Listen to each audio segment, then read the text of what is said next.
Vă salut, dragilor! Bine v-am găsit! Vă amintiți că atunci când am discutat despre obiective, v-am promis o strategie pentru atingerea țelurilor foarte, foarte interesantă. Dacă nu ați văzut sau nu vă amintiți episodul cu obiectivele, link în descriere.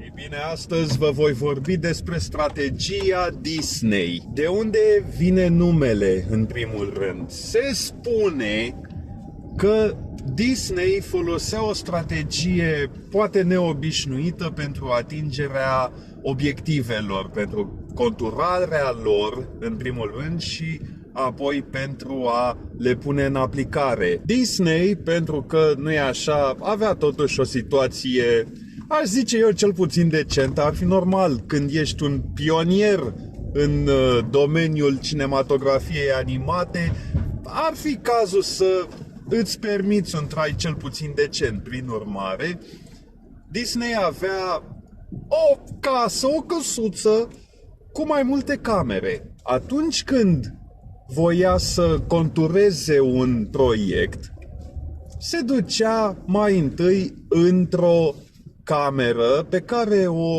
o numise camera visătorului sau creatorului.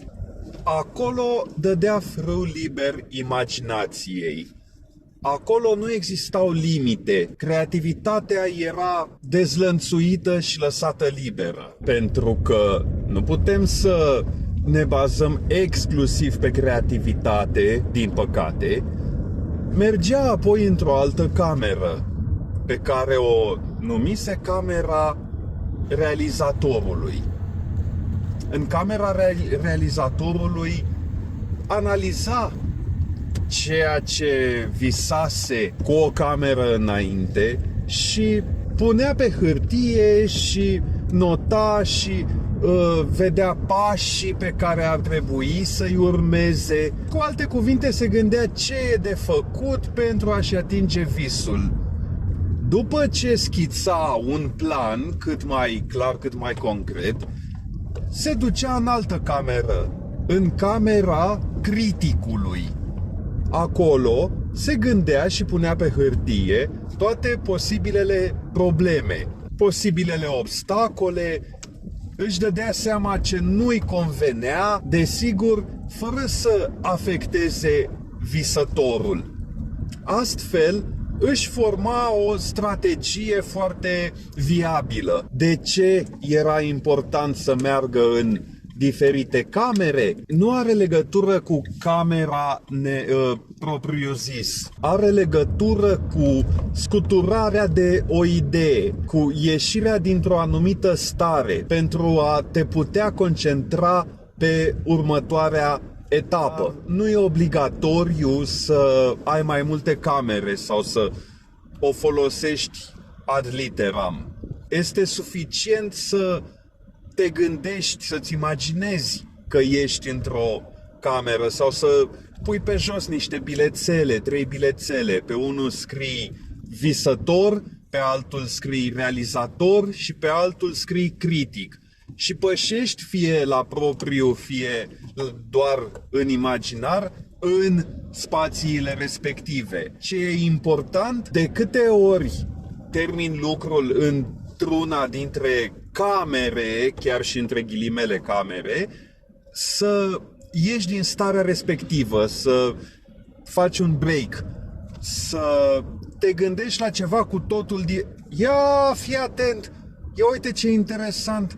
Un câine care aleargă o veveriță prin mijlocul drumului. Vedeți ce am făcut? Am rupt brusc legătura, am ieșit brusc din scenariu. Cam asta trebuie să faceți și voi când treceți dintr-o cameră, între ghilimele, sau chiar și la propriu, în cealaltă. La ce e bună strategia asta? În primul rând, vă ajută să visați, pur și simplu, să vă dați seama ce v-ar plăcea să faceți, să conturați astfel ideea, obiectivul vostru. Apoi, să puneți pe foaie cam ce credeți că ar fi important în realizarea obiectivului. Și nu în ultimul rând, să vedeți din timp eventualele probleme. Iar acum, un mic bonus. Dacă vi se pare că visul este mult prea mare, dacă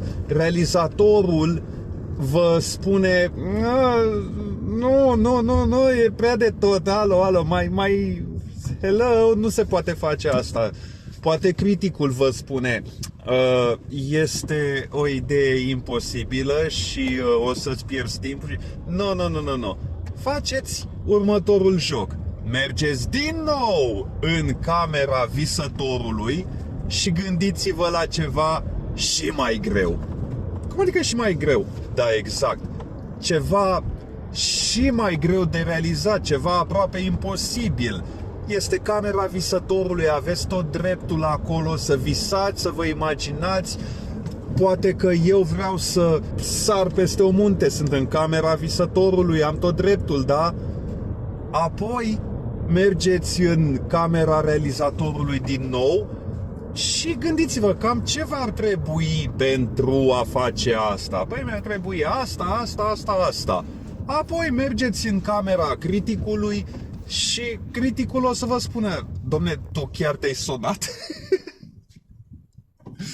Cum să sari peste munte? Da. Parcă nu prea e posibil visul. Atunci mergeți din nou în camera visătorului și gândiți-vă la visul inițial. Păi parcă acum nu mai pare așa de greu, nu? Adică față de a sări un munte, wow! Eu am dat exemplu cu muntele așa fictiv pentru că asta mi-a venit în minte, dar trebuie să aibă o legătură cu obiectivul vostru inițial. Pentru mine, de exemplu, asta a folosit când am decis să mai fac încă o facultate. Bineînțeles că îmi dădeam seama că există niște greutăți în viitor. Așa că m-am dus din nou în camera visătorului și mi-am imaginat mai sus. M-am gândit ce aș putea fi mai sus decât absolvent de masterat. M-am dus în camera realizatorului. Ce ar trebui să fac eu pentru a ajunge la acest nou obiectiv? Păi, uite, asta. M-am dus în camera criticului. E realizabil? Nu știu ce să zic. Urmează să vedem. Nu vreau să dau spoilere de pe acum. După care m-am dus iar în camera visătorului. Ia să vedem ce ar putea fi mai sus de atât. M-am dus în camera realizatorului. Ce ar trebui să fac pentru asta? Uite, asta. M-am dus în camera criticului. Ce s-ar putea, ce nu se pupă cu realitatea aici? Păi, asta oare? Poate asta? M-am dus iar în camera visătorului. Mai sus, ce ar fi? Camera visătorului e nelimitată. Poți să visezi cât te ține imaginația. Apoi, dacă treci prin toți pașii ăștia, obiectivul inițial chiar nu mai pare atât de greu de realizat. Încercați și voi și aș fi curios să-mi spuneți ce alte strategii mai aveți pentru formularea și atingerea obiectivelor.